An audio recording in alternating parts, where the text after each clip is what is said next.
The scoreline was 2-3, and the fourth official just added an additional 8 minutes in added time. From the 99th minute and 18th second, the scoreline remained 2-3, but within the space of 90 seconds, we saw one of the most remarkable, historic comebacks in Premier League history, courtesy of Cole Palmer's 139th second last gasp winner, which is officially the latest winning goal scored in Premier League history. And within the space of 90 seconds, frustration and anger turned into joy and hopefulness. Today, my friends, I'm here to discuss everything we learned in last night's historic, epic comeback against Man United. Let's relive players' performances, what we learned in the game, and what the future holds. So my friends, if you guys are still feeling pumped after last night's win, hit that like button. I need to get over 2k likes, so sit back, relax. But before we get into anything, there is an incredible announcement from this video sponsor, Paris Match UK. Alright then, so let me know how this sounds, but how would you like the opportunity to get on Stamford Bridge's pitch for our home game clash against Everton on the 15th of April next Monday? You heard it right, my friends. Our friends over at Paris Match UK are offering Chelsea fans the chance to win 2 tickets and a once-in-a-lifetime opportunity for you and a friend to take part in a football accuracy challenge where you can win signed Chelsea goods and on top of that, hospitality tickets as well too. Now the great news is it's completely free and simple to enter. All you have to do is head over to Paris Match UK's official Twitter account and give them a follow, share the promotional post, and then reply with hashtag ParisMatchCFC. It really is that simple. Now, entrants must be 18 plus and based in the UK with only 1 entry per person. This giveaway ends at 12 PM on Tuesday, the 9th of April. So make sure you get your entries in right now if you want a chance to win this unbelievable prize. Now, I've included all the links you need below in the description. So my friends, massive thank you to Paris Match UK for offering us Chelsea fans this amazing opportunity, and good luck to anyone who wins this. And if you win this, of course, let me know on Twitter, take a photo and at me as well so I can put you on the YouTube video. For the first thing we've learned, has Pochettino finally announced himself with Chelsea fans? Pochettino did not hide his emotions last night after that legendary comeback win against Man United, and I think the last time I've personally seen a team come back from nowhere to still seal the result actually came in an AFCON game in 2010 between Mali and Angola, where Mali came back to complete a 4-4 draw. But last night, this win meant something for Pochettino. He embraced his players. He did not hold back his emotions, and I feel like it's in these moments that have typified the likable qualities, the relatable qualities that Pochettino has been known for throughout his managerial career. And I have to say, I feel this conflict with Pochettino. On one hand, I remain slightly hopeful that he is someone that can turn things around. Now, he hasn't been dealt the best hand in his life, and of course, I sympathise with the amount of injuries that he's had to work with. I sympathise with the sporting directors not backing him in the summer window and signing the few players that he needed for his ideas. And I love how unashamed he is when it comes to defending this young team and being there for them. But on the other hand, irrespective of the difficulties that he's been faced this season, I have been questioning some of his strategic elements. And I think the easiest way for me to say this is that how we're playing right now is how I hoped we'd start the season, and how we started the season playing more possession football is how I hope to be ending this current season. And personally, I feel like if Pochettino could go back in time, he redoes everything, and maybe we're in a better position in the league right now. Now, a part of me would still feel a little bit surprised if Pochettino remains our manager for next season, but would I be angry if he's able to safeguard his future? Absolutely not. In fact, I would rate him for this unlikely comeback, which would clearly mean that he has salvaged something from this season. I think Pochettino has demonstrated many tangible qualities that does show that he could be the long-term manager at this football club. And I think last night in the post-match presser, he spoke very well, and I'm actually going to break down the key points that he made. As Poch said afterwards, listen, I arrived to Chelsea to a different project to what I've personally been used to over the past 20 years. I also took a risk and played with my reputation to build a young, talented team. We knew it would be a massive challenge. I'm not going to be populist. I said from the start, I want to build a genuine relationship with the fans. I'm not a fool. I'm not a clown. This is why I don't kiss the badge or do silly things for the cameras. I am not only happy about the 3 points we got tonight, but for me, it's the first time I start to feel a connection between the team and the fans, and for our ambitions this season. This is helpful for us. We still have aspirations to try and get a European place and a European spot, but to get there, we're going to have to come and work together. And to be honest, my friends, I think this was perfectly said by Pochettino. I thought it was a very real press conference in which he continues to take accountability for this season. He continues to protect his players, but he continues, most importantly, to get us fans thinking about better things and understanding what we have to do, which is back this team, support them, because together, everyone has to do their part if you want to salvage anything from this season. So Pochettino, of course, he announced himself to the fans last night, and I think deservedly so. This has been the win against a big club that he's been waiting for a long time. We've not beaten Man United since 2017. So I think Pochettino definitely deserves a lot of praise for how he handled the game, and most importantly, how he turned things around with the subs he made in bringing on Madueke, by taking off Caicedo and Gallagher, by going for a more full-strength attacking team, and in the end, we got the rewards for all our efforts throughout the game. So that's the first thing we learned out the way. And for the second thing we've learned is Cole Palmer now in contention for Player of the Season shouts. We have now seen back-to-back 10 out of 10 performances from Cole Palmer. Against Burnley, he scored 2 goals and recorded 1 assist. And last night, his historic hat-trick helped us come back from nowhere to deservedly secure 3 points against Man United. Now, over the years, we haven't necessarily had that right winger in the team that we've been hoping and praying for a long time. Not since Willian have we had someone with this much quality from the right-hand side. And after our failed experiments with both Hakim Ziyech and Kai Havertz, ironically, Cole Palmer is like the best combinations of each player, and I've always felt like he is more of a true reflection to us fans' imaginations when it came around those former players. Now, last month he announced himself as this season's new talisman, and I think last night he announced himself as one of the best players this season in the Premier League. I feel like Cole Palmer, he knew the talent that he possessed, and he was ready now to be the star of the team. Now, I don't want to gas it too much, but I think one of the videos I was most proud of this season was my analysis video when we first signed Cole Palmer, because I was really communicating this is a player who is ready to blow. He is ready to take his opportunity. He is ready to become a star. And even though I knew he was going to be a good player for us, my expectations around Cole Palmer, wow, they've just been absolutely blown away. And over the past 2 months, I've been discussing the improvement that we're seeing in him in terms of how he's carrying himself and how he's asserted his place within our team. Now, stats-wise, Cole Palmer was incredibly influential down the right half space and right channel, an area in which Man United had no answers for.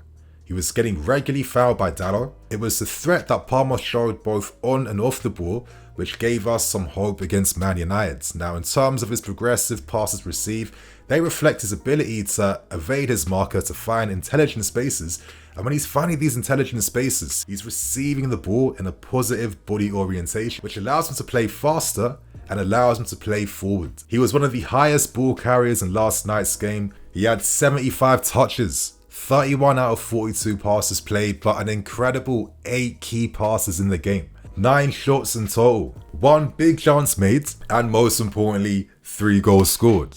It was a starboy performance last night, so let's take a closer examination behind how Cole Palmer played in his hat-trick performance against United last night. Seamless, easy, classy, composed, and just moments like this I like from Cole Palmer. Yet again, spearheading another attack. And he knows, he has his awareness on point. He knows Gusto is making the overlap out wide. He knows that there's support on the opposite direction, but he's looking to play towards Conor Gallagher for this moment in particular. Drops the shoulder effortlessly, and then releases the ball just as he's getting ready for Casemiro to try and make that interception. That's what fools Casemiro, because he's looking to play it into Gallagher. You know why? Because now the space opens up right here. And you know what? Because Gallagher, he has to play these advanced positions for his pressing. But of course, in moments like this, if that was a Chukwuemeka, you think he's probably playing a first time pass outside his boot into the oncoming path of Cole Palmer. So that opportunity got killed. But that shows how Cole Palmer makes something happen from nothing. Again, beautiful technique, switch ball, releases Modric 1v1 out wide. I think Palmer's work rate in the opponent's half is better than actually tracking back, which is normal. But again, this pass to release Nico Jackson, they've done it time and time throughout the season. I think most famously in that recent 1-1 draw against Man City. When we first saw these guys getting their minutes together, we all felt this thing of, okay, there's something here. There's a bit of a partnership and relationship here. And I'm hoping that over the next few seasons, they continue to grow and blossom, because I think, Palmer's the only one that can release Nico Jackson in areas like this in the field. But again, the penalty right here, and I'm going to be a bit of a nerd, my guys, but let's look at his body language, because for me, this is why Cole Palmer is so fearless and confident from the spot. Because as he said, he doesn't practice penalties. He doesn't waste his time practicing that. He says he trusts himself in these moments. And you see that reflected in his body language. The pressure is on him. The pressure is always on him. It's been on him 8 times this season from the spot. But he looks calm, he looks collected, and he looks focused. As in, he knew exactly where he was set to place that penalty. And look, it's a nice long run up. Nice technique, of course. His body balance is on point. And he hits that bottom right corner and he makes that 1-0. And that's just, the effortless, just minimalistic celebration at the end. Great penalty. Right here, great touch away. His drop of shoulder is really good because he's like 6'2". So look how quick and fast his turns are. He's showing up Dalot, cuts it inside. He's getting ready for Dalot to make that challenge, and then that nice little flip-flap away into space. He was constantly over Dalot throughout the game today. Dalot couldn't cope. The nice little Ronaldo shot back inside, and he buys yet again another free kick of Dalot. And Dalot was fouling this guy for fun throughout the game last night. Just couldn't cope. But again, receives it outside the boot. I love how he does that. He has this little pauser in his game where, these intelligent players of his level, they get in the opponent's head. Because the opponents now start to panic. This is a situation where United should have some control, right? But Palmer slows the game down to play that pass in front for Enzo, and I think it's a good block in the end. Enzo can't do much there. But again, constantly making runs on the outside, on the wide positions, and in the middle. And I feel like maybe at times, when you're watching the game as a fan, you think to yourself, is he being a bit too selfish? We're panicked in the moment, we don't know what's going on. But listen, I think all these actions were part of the script for Cole Palmer last night, and his match-winning moments near the end. Again, you might think to yourself, why is he attempting to score a free kick instead of maybe play the pass and do the altruistic move for his teammates? But, the scripts are still not finished yet, my guys. I'll get onto that later on. But little bits like this I like, because as fans this season, how often have you seen Cole Palmer make these intelligent interceptions up top? And it shows you how he thinks about where his position is on the field in the opponent's half. Maybe at times his tracking back isn't there, but even myself saying that, I'm being critical of that sometimes. Attacking players want to affect the game where it matters. So sometimes the teammates must pick up their slack. But Palmer does not slack off in the opposition's half. And again, penalty in the same exact location. Now, what I loved about that pen was that, again, the comp doesn't show this, but Onana's reaction on TV during the time, there was fear, there was panic, he was not in control. I mean, he compared that to Cole Palmer, who was just ice cold. Definition of composure. Again, I knew immediately that Palmer had won this and he had equalized in that moment. Exact same position. Again, he doesn't have to smack the ball, it's just pure technique and pure temperament. And this moment right here, wow. Of course, a bit of a deflection, but this was the script that was always in the running. This is why Cole Palmer was in that position to score that goal from here. This is why he commanded the ball from Enzo Fernandes instead of Enzo just playing in another cross inside the box, because this moment here typifies how Cole Palmer is valued and seen within this Chelsea squad and group. Within this Chelsea squad and this group, he is the difference maker. He is the best player. He is the talisman. He's the guy we trust and turn towards during times of needs.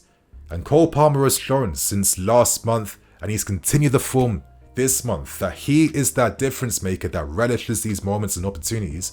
Hence why he will take 10 shots in a game if he has to, because from those 10 shots, 3 of those shots are going to be goals that get you a result. Cole Palmer's influence and stature has grown within his teammates, and I think that goal, that winning goal at the end, is a true reflection of how he is seen as him right now this season, and how he is seen as a guy that is our difference maker. So it's all part of the scripts, it's part of the plan, and it's a script and plan that Cole Palmer has been creating himself this season. So my friends, that's everything we learned around Cole Palmer's performance last night. Now for the final thing we've learned, the real Enzo Fernandes turned up when it mattered. Now, it seems like Enzo just don't like playing against Man United. Last season he was involved in a 5v1 against their players. Last night he was combative towards Casemiro, and then even more combative against his former teammate in Mason Mount, with the players squaring up, and at the end of the game Enzo Fernandes also sharing some more parting shots as the final whistle blew. It seems like Enzo's influence grew and grew, and ironically, that grew more as the structure within how we played improved overall.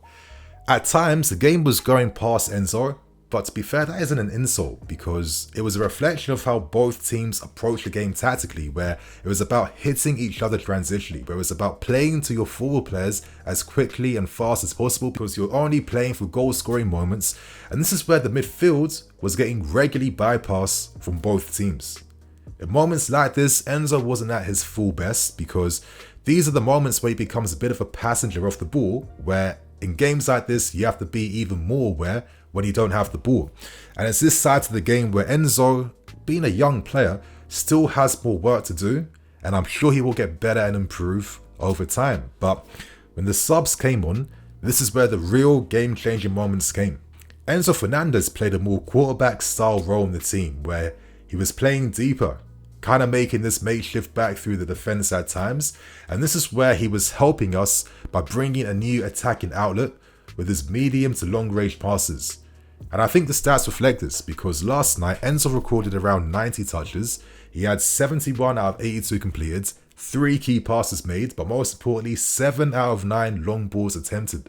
Now they were the most attempts and the most long balls played compared to any player on the field last night. Defensively though, as you can see, it was a no-show, not even one tackle made, and I think this reflects the fact that when there's a lack of structure in our team, Enzo can feel like a bit of a passenger, kind of against his will. But with Enzo Fernandes, it's forever been about how he affects the game on the ball. So let's analyse his performance against United last night.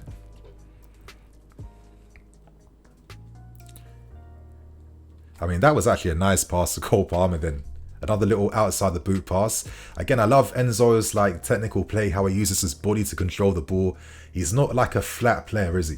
He's constantly thinking, and I like this, he releases Cole Palmer, and I think in these particular areas of midfield, like during the midway part of midfield, there's a little bit more time and space to operate to playmate, to maybe pick out the most optimal pass. And I feel like normally when Enzo has been playing a bit more within this position in midfield, they've tended to come with his best performances of the season. Anyway, again, time and space to look up, and he finds the best optimal pass, line-breaking pass to find Cole Palmer, taking out 3 Man United players. And it's about where he moves the ball when he's passing it to his player. It's not just to Cole Palmer's left foot.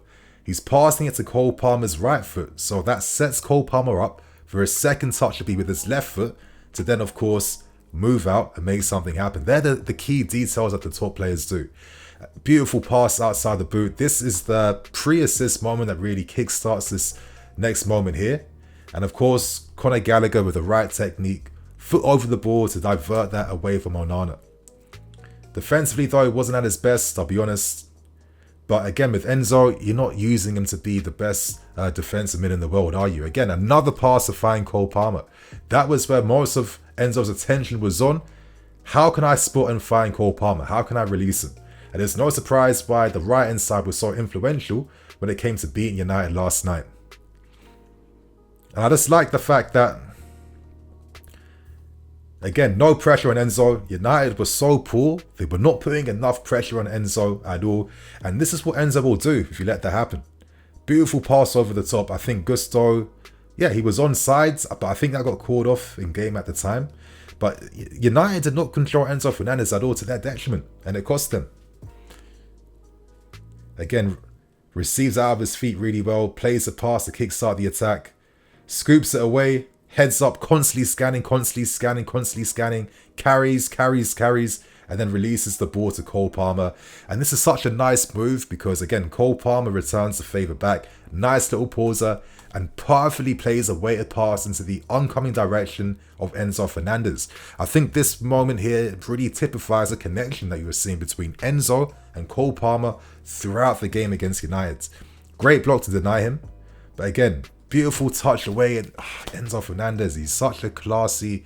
he makes his actions look so easy. Again, when I see us play like this, sometimes I think, what the hell can any player really do when players are just standing in the box and they're not like making runs into spaces?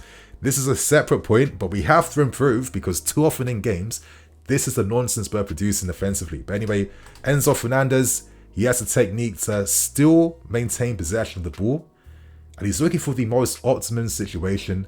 And I think he finds Conor Gallagher, who's called for the ball on the left-hand side. But again, Enzo was pointing to Conor, saying, no, you should have been making a run into space there.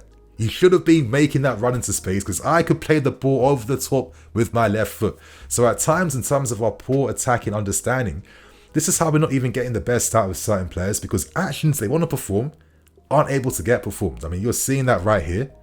And again, unfortunately, because Gallagher didn't make the pass, again, he spotted out wide instead. But most other players are either forcing a shot or playing a ball backwards. But with Enzo, you'll always get something a bit more. But see, during these moments here where, the midfield players were coming off and Poch was relying on Enzo's playmaking ability from deeper. He's receiving from the centre-backs, his heads up. And this is where he can really dictate the game. This is when he can really bring a different attacking outlet for our team. Very press resistant. I mean, this is just super play right here. Takes out two United players like that by dropping his shoulder. I think Jorginho would be proud of that. He's carrying the ball forward. And who does he find? Yet again, another pass to Cole Palmer. And it's not the first time that we've seen Enzo playing in deeper positions. Again, affecting the game with his medium to long range passes. All of a sudden, when you have someone that competent on the ball, it encourages movement in front. We've even seen Cucurella now finally starting to make runs in behind. And again, Anthony, no one's tracking back. You can see how slowly we're building more pressure against Man United.